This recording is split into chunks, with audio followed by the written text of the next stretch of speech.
Hello, welcome. This is Jennifer McGuire, and I am very thankful you've stopped by. Today, I'm sharing with you a fun distress ink technique that I'm not sure I've ever done before, and I asked Lila to help me name it, and she called it Magic Distress Color Technique. I think it's a good name. But basically, this can be done with either Tim Holtz Distress Inks or Distress Oxide Inks. I will demonstrate both. And it's a way of creating a really unique background that has multiple colors. Now, this can be done with any stamp or stencil you may have, which I'll also demonstrate. And stay tuned for the end of the video where I show you how to turn all of these into banner-shaped cards with no special dies or tools necessary. First, I wanted to give you a closer look at the new color of Tim Holtz Distress.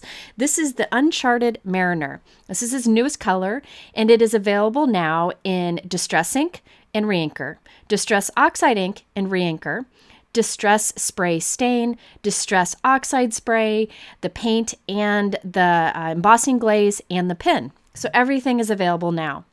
Now, Distress Ink and Distress Oxide Inks, I use a lot in videos. They're fantastic because of the wonderful things they do when they come in contact with water, and they're also great for blending. So I'm going to focus on those two products today. If you do not have either of these, you can try these techniques with other water-reactive inks. Well, this is the new color, Uncharted Mariner, which of course I love because it's blue. So on the left, we have the Distress Ink. On the right, we have the Oxide Ink. Distress ink is a type of dye ink that blends well and reacts well with water, so it's fun for techniques. Distress Oxide has some pigment properties to it also, which allow it to react differently to water, which you'll see today. Both are fantastic inks and can be used with many fun techniques. If you want to learn more about these two inks, their differences and similarities, I will link to a video up here on the top right. Now let's do a color comparison. This is Distress Ink. We have here the Uncharted Mariner, the new color, and I'm just comparing it to some of the colors that are already in the collection. Now it's probably closest to Faded Jeans, but has more of a teal tone to it that is beautiful, and I love it teamed up with Mermaid Lagoon. In fact, a beautiful gradient would be Salvage Patina, Mermaid Lagoon, and then Uncharted Mariner. Here are the Distress Oxides. This is the Uncharted Mariner, the new color, and you can compare it with the other blues already in the collection. Here's a good comparison. You can see how the Faded Jeans is a little more purple, where the Uncharted Mariner is a little more teal. It's a beautiful color, again, works great with Mermaid Lagoon. I will be using this color with several different Distress Ink and Distress Oxide inks today, so you'll get to see it in action. And by the way, you can create ink swatches like these. I have free ink swatch downloads for lots of the popular inks in the crafty world. I will have a link to that below. You can just print them, cut them, and create your own swatches. So again, it's free. Link will be below. Let's get started with the Distress Magic Color Technique. Now, I'm first demonstrating this technique using stamps. You can use any stamp for this. I'll demonstrate a few. I also will demonstrate this technique using both traditional Distress Ink and Distress Oxide Ink. So you can try it with what you have, you'll get different results. Now I am using white cardstock. This is Neenah Classic Crest Solar White Heavyweight White Cardstock. Any heavyweight white cardstock would work. I'm taking the Uncharted Mariner Distress Oxide Ink and going direct to paper to put down as much ink as I can onto my white cardstock. We're going to stamp with color and water onto this background, giving a magical result. So I'm inking up my stamp, this is Hero Art Swirl background stamp, with a Twisted Citron Distress Oxide Ink. Again, I'm using all oxide inks here first. I will then spray my inked stamp with water, and then we'll stamp this onto our blue inked background. What will happen is the water on the stamp will react with our blue Distress Oxide ink on the cardstock and make it softer there. And the green ink will stay behind also. So you'll see the soft green against that dark blue background. It gives a beautiful suede look that looks even better in person. Now, I thought it would be fun to intensify this, so I'm going to repeat the process. So I will take my stamp, I'm going to clean it off. You could stamp off the extra ink that is on your stamp, that's left over on your stamp, but I didn't do that today. So I'm inking up my stamp again with Twisted Citron Oxide Ink. Again, this has some pigment properties to it, which will sit on top of our paper instead of completely absorbing. So it'll leave that green behind. Now I'm going to mist this again with some water. That way we react more with the blue ink already on our cardstock. When Distress Oxide Ink comes in contact with water, it softens, giving this kind of white look that is beautiful. So we're combining that with the color, and then we will heat set this.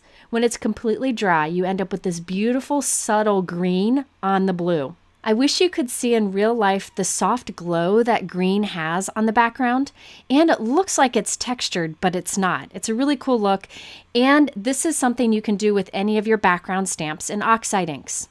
Now let's do the same stamp, same colors of ink, but this time we're using traditional Distress ink instead of the oxide ink. So this is the Uncharted Mariner Traditional Distress ink, and I'm applying as much as I can to that white cardstock.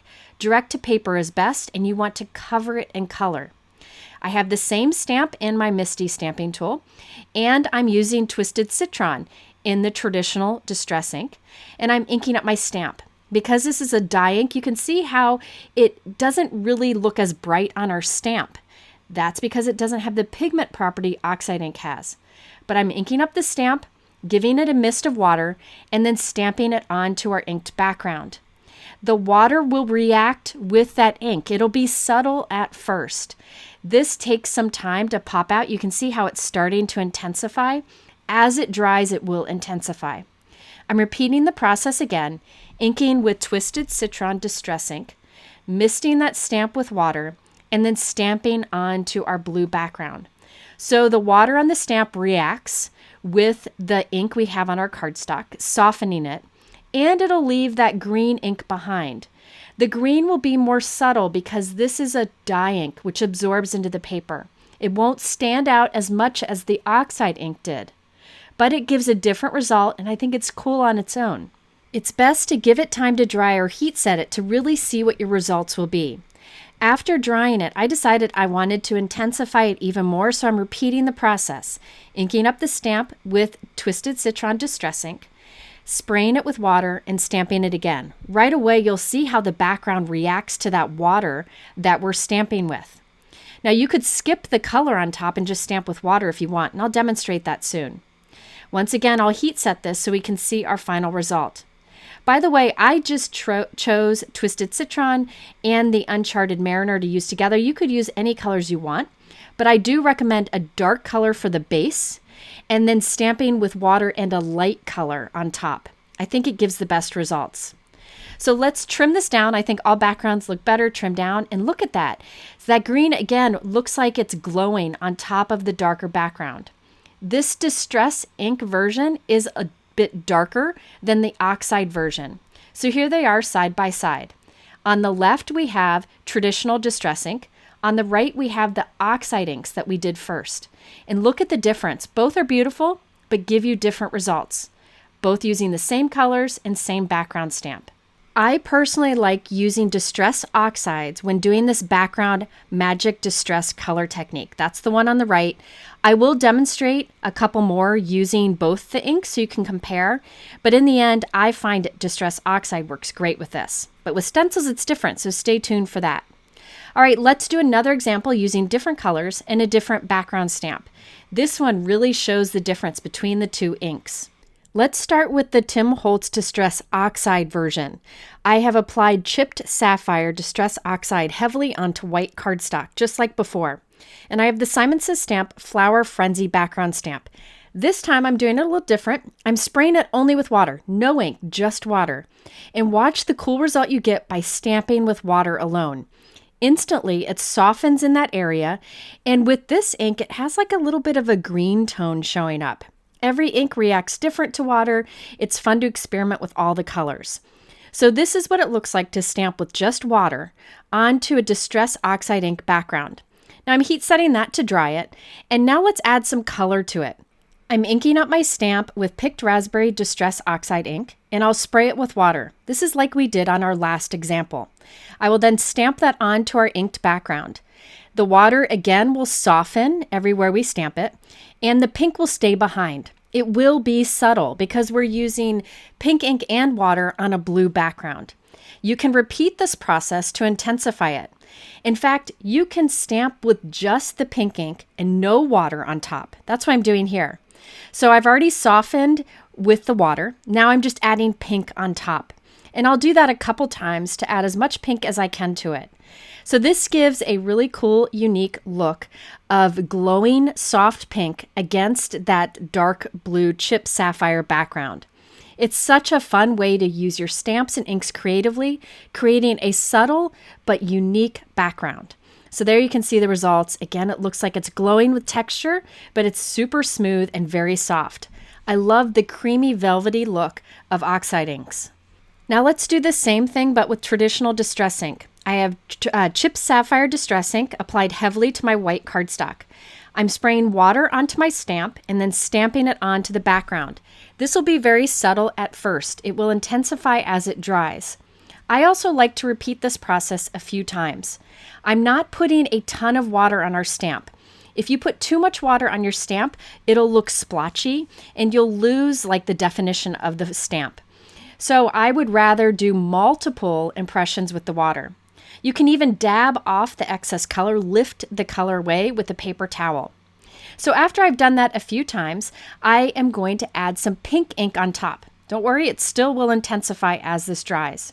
So this is Picked Raspberry Distress Ink, not oxide. This is Distress Ink again. And you'll see it goes onto the stamp nicely, but it looks a little bit darker because it's a dye ink. I will now stamp this on top after I spray it with water. This will leave a little bit of pink ink behind, but it'll be much more subtle because Distress Ink is a dye ink which absorbs into the paper. It doesn't really sit on top of the paper as much as oxide ink, so it doesn't have as much color showing. The pink is kind of blending in with the chip sapphire behind it.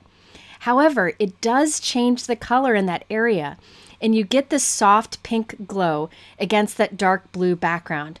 Again, it's a very subtle look, but a fun way to change the look of your background stamps.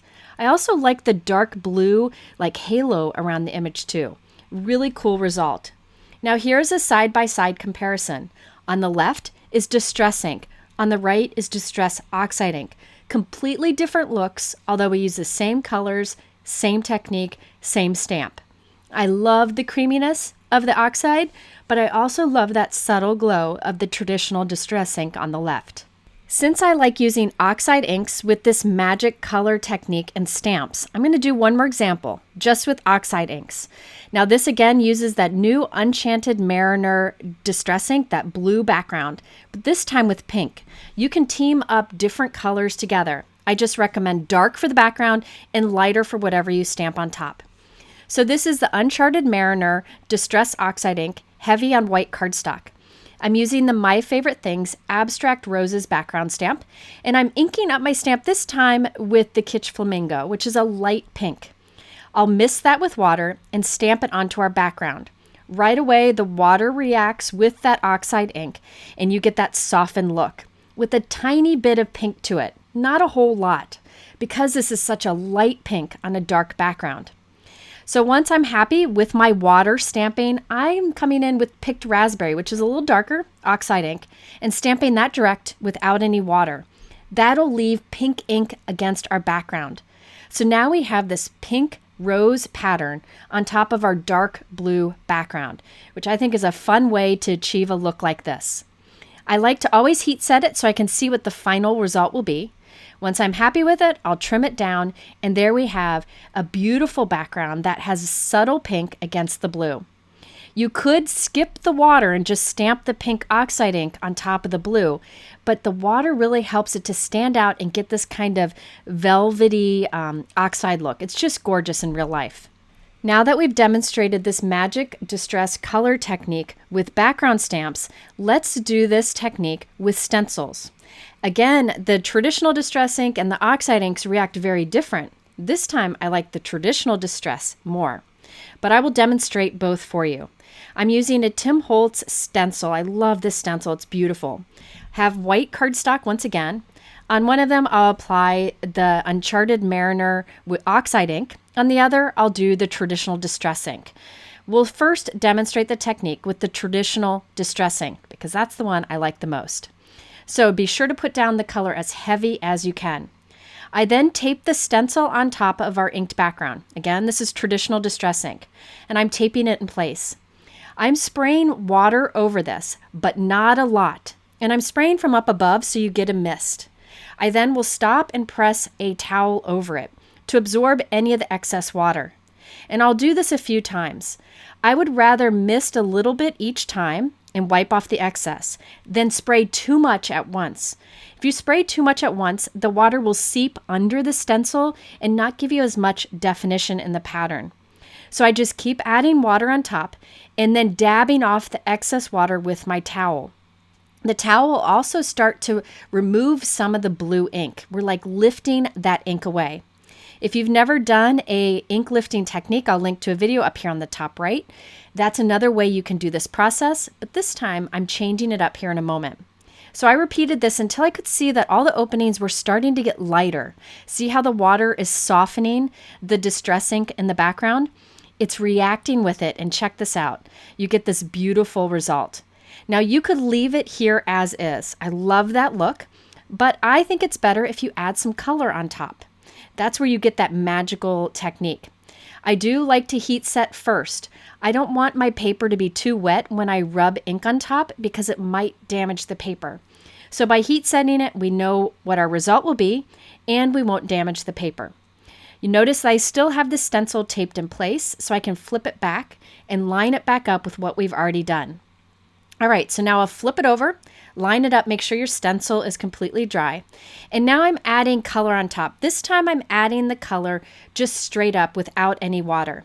I'm using Distress Ink and Squeeze Lemonade along with the Tim Holtz ink blending tool. And I'm just kind of twisting and dabbing this color over the stencil. I recommend using a lighter color ink or brighter color than you did for the background. This yellow will be great on the blue because it'll give us a nice green. So let's peel it up and see what it's like, and notice how I've added that bright green look to it using the yellow ink. Now in the other areas, I'm adding Salvage Patina Distress Ink. So this will give it more of a minty or soft pool color to the remaining area. I like to apply a few different colors this way. It just results in a beautiful background. I like to heat set it right away so I know what the final result will look like. And then I trim it down to give it a clean look, and look at this background. I think that is just beautiful. It looks velvety, but it's nice and smooth, can be done with any stencil and Distress Inks. Such a fun result, and I definitely will be doing this technique again. First, let's demonstrate the same technique, same colors, but this time with the Oxide ink. So on my cardstock, I have Uncharted Mariner Distress Oxide Ink. I'm spraying water over it and dabbing the ink as we go. You'll notice that because Oxide ink reacts even more to water than the traditional Distress Ink, that I'm lifting a lot of color away onto that paper towel, which means that anywhere there's openings on the stencil, you'll have a lighter blue instead of the darker blue that's under the stencil. Again, if you want to use the ink that you lift away, check out that other video up here on the top right. Okay, so now I'll heat set that so it's dry. You'll see it's a little more subtle now. The Distress Ink version will intensify as it dries. The Oxide ink will kind of mute as it dries, but we're going to pop some color on this, which will really make it pop. So this is Salvage Patina Distress Oxide Ink. I used my Cracked Pistachio ink blending tool with this, so that's why it looks a little more green than it does pool color. That was my mistake. I also used Tumble Glass in some areas, Distress Oxide, and then Twisted Citron. I decided to skip the yellow this time. With Oxide inks, you'll see more of the color on top because it has that pigment property that allows the color to sit on top instead of completely being absorbed and blending in. So when I remove this, look at that beautiful green and blue that we've put on top of that dark background. It's such a clean, beautiful look. Trim down, you can see how this gives more of a clean look and a softer look than the Distress Ink version. Let's do a side-by-side comparison. Traditional Distress Ink's on the left, Oxide ink is on the right. I prefer the traditional Distress Ink version on the left. I just like that dimensional look that it gives. You got that little bit of halo of dark color around the flowers, but the Oxide gives a beautiful, softer look. totally up to you, and I love that you can get different looks with the different inks. Okay, since I like the traditional Distress ink version best with stencils, let's do another example of that, and then we'll make these banner cards. Now for this one, I'm using a special stencil that is really cool and can be used for colorful backgrounds. Today we're doing something more subtle. I'm applying a heavy amount of traditional Uncharted Mariner Distress ink onto white cardstock, a heavy amount here. Then I will put this onto my Waffle Flower stencil mat. This has a little corner to it, so I'll tuck the paper into the corner. And on top of that, I'll put the Concord and 9th Confetti Turnabout stencil. By putting the corner, I know where the stencil is every time, and I don't have to tape it in place. Over the stencil, I'm spraying water and dabbing off the excess, just as I did before. Now this is a unique stencil. You can put it down, ink it up, and then rotate it and ink it up with a different color, and rotate it and ink it up with a different color, and have 4 different colors to create a fun, colorful confetti background. But I'm going for subtle today. Right now, I just have the stencil in the same spot each time, spraying water over it and dabbing off the excess. I then will heat set that so we know what we're dealing with. Then I will put this back into the corner of my stencil mat and line up the stencil on top. We'll rotate the stencil 1 turn, just 1 turn, and repeat the process. I'll repeatedly spray over the stencil, dab off the excess water until we see those dots start to lighten. Once I've done this a few times, I'll lift it off and heat set it. Now all of the dots look the same. However, we're going to put the stencil back in the exact same spot and apply some ink over it so that the dots we just did will have a little color to them. This is Distress Ink and Squeeze Lemonade. When I put that over the blue, it gets a green color. So now we have different colored dots in the background. I'll take the stencil, clean it off, put it back in place, and rotate it 1 more turn. So I'll rotate it once again. There we go. And now we can repeat the process 1 more time. I'll put something heavy on the corners to hold it in place because I was a little too lazy to tape it down and keep it from kind of folding up. You can just hold it with your fingers or again use tape if you want. So I sprayed it, dabbed it, sprayed it a few times to soften up the area in those dots. I'll then remove it and heat set it. So now we have 3 sets of dots in the background. On this set of dots, I'll put the stencil back in place. I will use Twisted Citron Distress Ink. So this will give me a different shade of green than this Squeeze Lemonade did. I'll heat set that, and there we have our dots forming. Now for the final turn of the stencil, I'm going to rotate it 1 time and place it down. I'm using Hero Art's Unicorn White Pigment Ink. Instead of doing water, I just thought it'd be fun if some of these dots were kind of a soft white ink. So just giving us 4 sets of different looking dots in the background. I thought this unique stencil was fun with this technique because we have the blue background with different colored dots on it. So this shows you how much you can do with just water and a little bit of color to do this magic color distress ink technique.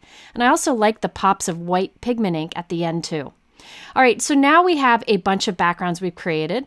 I thought I'd show you how I quickly made these banner cards.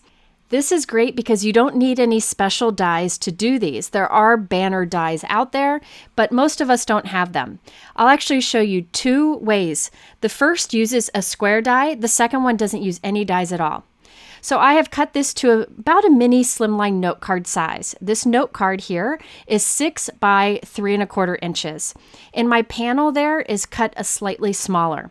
You could do any size note card you want. I'll demonstrate an A2 card later on. Now, one way you can do this is to use a square die. So here I'm putting a little pencil mark halfway across the card. And I'm just putting a little line down there. So this is halfway across the card. Now you can take a square die and put one corner along the pencil line and then line the other corners up close to the bottom corners of your card. Tape it there and run it through your die cut machine. That'll cut like a V at the bottom of your card. However, I felt that V was a little too deep for this, and I thought it'd be fun to show you how to do this without a square die needed. So I'm just going to take this apart. I'm not going to actually cut it. I just wanted to demonstrate it. Instead, we're going to cut our own V, and believe it or not, it's very easy to do. This time, I'm putting a mark halfway across the back of our inked panel, the panel that will go on the front of the card. Now, it's an odd measurement, and I know a lot of people don't like to do measurements, so here's a trick. You can cut a piece of scrap paper to be the same width as your inked background. So I'm cutting this so that it's just the same width as our inked background. I will then fold this in half, and that will be the midpoint. That will be halfway across. So now I can take this piece, put it right up against the bottom, and where that fold line is, I can put a mark on the back of my inked background. That's a fun trick for finding the halfway point. Now I'll use my little T-ruler to draw a longer line just to make that go up farther along the back of our inked background. Now we're going to freehand cut. Trust me, this isn't hard to do. I'm not great with cutting. I'm not great with scissors. This is easy to do. I'm going to pick a point here as far up as I want the V to go. I'm going to go up about 1 inch. And I'm going to cut from that point to one corner and then that point to the other corner. You can either draw a pencil line like I'm doing here, or you can eyeball it with your scissors, which is what I normally do. If you have long nose scissors or long tip scissors, those work best because you can put the tip of your scissors at the point in the middle and then just cut right across, just one quick cut. And they meet in the middle, and now we have a V cut to the bottom of our panel. Next, I'll put glue on the back of this and add it to that white note card that we created. Once it's positioned there, we're going to do the same cut along the white, just making sure that you move your cut line over enough so that there's an equal white trim around all the sides of your background and there along the bottom. If you want to, you can put a little pencil mark like I did of where your scissors should end, and that kind of gives you a way to focus your cutting. You start at the corner and go right to that point. Long scissors are the best. And now we have our note card cut to a banner, which is really fun. It stands up nicely, and it's just a fun change over a rectangle card. Let's do another one. This is an A2 card size with a fold across the top. So I have a wider background. This one's about 4 inches wide. So that's easy enough to just do a pencil line to measure it. If you can't easily measure the halfway point on your background, you can do the trick I just showed you where you fold a piece of paper in half. That's the same width, and that gives you the midpoint. So here I just drew a line at the center and then a dot about where I wanted my V to end, and I just cut from the corner to the dot from both sides. Now I can glue this onto a top folding white note card that is 4 1/4 by 5.5 inches. Now once I have that glued in place, I can do the cuts along the bottom of our card too. I found this method so easy to do and such a fun change over a rectangle card that I ended up doing this with all of my cards today. So if you don't have long tipped scissors, I recommend getting them. They're great for cutting a straight line, works great for this. All right, now on all of my cards, I decided to add a butterfly and a simple sentiment. I wanted as much of the background to be showing because of the fun technique. These butterflies seem like the perfect embellishment. I have 3 different ones here: the small stained glass butterfly on the left, the large stained glass butterfly in the middle, and the Stella butterfly on the right. These are all layering dies, and I like that I can cut them from white cardstock, and they have more interest than a plain die cut. I'm a big fan of butterflies. I've always loved butterflies. So that's why I chose to use them today. If you missed my last video, I also used a different butterfly there. It would work well here too. But you could put a leaf, a flower, whatever element you want there in the center. I chose to make mine out of white cardstock so it didn't distract from the background. Here I have white heat embossed a sentiment onto a cardstock strip that matches my background. And I'm putting some cardstock strips behind that so that it has some nice dimension and I can glue it over our butterfly. I feel like this is the best way to make our sentiment stand out on this card. I also added some white dewdrops from Trinity stamps. I really like these because they have a white backing and they're a beautiful iridescent dome. So it adds a little bit of shine and picks up the color around it, but it's not too distracting. I placed these in different places on the butterfly wings for that bling. Now this is a mini slimline card, so I have a mini slimline envelope from Tailored Expressions. Here's a closer look at the little dewdrops that I added and the sentiment. Now this was the background that was created with Distress Inks and water and stencil. I love this background the most, and particularly with this stencil. I think it works great with it, but it will work with whatever stencils you may have. Now this is a side folding card, but it stands up nicely with that banner shape. I was happy with this card design, so I decided to do the rest the same. For the rest of my cards, however, I'm using sentiments from this Pocket Full of Happiness Everyday Sentiment Stamp Set. I like sentiment stamp sets like this that have a mix of occasions because I can grab it and make a bunch of cards at once, all with different sentiments. This is again a side folding mini slimline card. The background on this one is the one that I created with the Stencil and the Distress Oxide inks, so it has a softer, creamier look to it. Therefore, I chose to do a white heat embossed sentiment on a softer color cardstock strip. I again used the stained glass butterfly with little of the dewdrops on top. Now here's one of the top folding A2 cards. So this is 4 1/4 inches by about 5 inches tall. You can see how nicely that stands on display. This time I used the larger Stella layering butterfly dies, all from white cardstock, and added a sentiment strip over that. Now this background is the one that I made with the background stamp and the oxide inks. So you can see how it has that creamy, kind of velvety look to it. This is the same background stamp, but using the traditional distress inks. So this is a little more subtle, but a little more bold. Again, I used the layering Stella butterfly die set with a sentiment on a green cardstock strip. Here is our confetti dot background. This one I made a little short because my background I had trimmed down short. So this is 4 1/4 inches by about 5 inches tall. Doesn't matter what size your card is as long as it fits in an envelope you have. This next one ended up being one of my other favorites. This is the Uncharted Mariner Distress Oxide Ink for the background. And remember, we did the soft pink oxide ink on top. I really like the contrast between the two. And to make it stand out more, I used a soft pink for the cardstock strip. And I used the Uncharted Mariner Oxide Ink to stamp "Thank you so much." One thing that's nice about oxide inks is it stays wet a little longer because of that pigment property it has. So I was able to sprinkle on clear embossing powder and heat set it. So you can heat emboss with oxide inks. That way my sentiment matches the background perfectly. I like that look so much that I did it for our next card too. This background was the Chipped Sapphire Oxide Ink with the stamped water and light pink oxide ink on top. To make that pink stand out more, I did that pink cardstock strip, and then I clear heat embossed the "Thank you so much" that I stamped with the Chipped Sapphire Oxide Ink. I like how that really makes the color in the background stand out even more. Okay, our last card, I changed things up a little bit. I wanted something a little more bold since this background is a little more subtle. So I went to my extras drawer where I have leftover pieces from videos I've done in the past. And this butterfly I thought looked great against this background. So I just glued it right onto the card along with a sentiment strip. Now, if you want to see how I made this butterfly, I used this Altenew butterfly stamp set, and I'll link to the video up here on the top right. It was left over. So there you have a fun way to use your distress inks and distress oxide inks creatively to create bold yet subtle, beautiful backgrounds. If you are interested in the supplies that I used, they are linked below in my YouTube description. I hope you'll give this technique a try. It's a great way to get more from your stamps, stencils, and inks. Thanks for watching. We'll see you soon and have a wonderful week.